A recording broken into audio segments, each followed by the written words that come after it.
Ce stupide vélo à une roue a été inventé alors qu'un vélo à deux roues était déjà en usage chez les gens sensés. Mais toujours est-il que cette invention pour le moins absurde a des amateurs un petit peu partout dans le monde.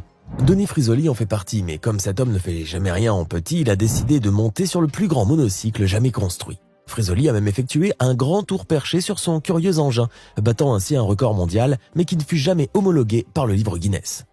Les responsables de Guinness ont en effet jugé que cet exploit était bien trop dangereux pour être promu, car tous ceux qui se risqueraient à relever ce défi pourraient se blesser mortellement en cas de chute. Certaines personnes sont de vrais boulets, mais David Smith, lui, est un véritable canon humain. Cet Américain complètement déjanté est en effet un authentique homme-canon, exactement comme ceux qu'on trouvait jadis dans les fêtes foraines et les cirques. Son métier consiste ainsi à se faire propulser de la bouche d'un grand canon avant de retomber plus loin sur un filet de sécurité. Sur ces images absolument sensationnelles, tu peux le voir expulser à plus de 110 km dans les airs avant d'atterrir 56 mètres plus loin directement sur les filets de sécurité.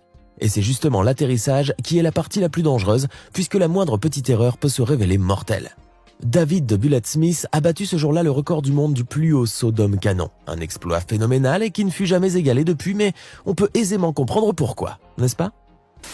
On poursuit avec cette vidéo choc qui nous vient de la République populaire de Chine, de la ville de Tai'an plus précisément. C'est en effet sous ces lointaines latitudes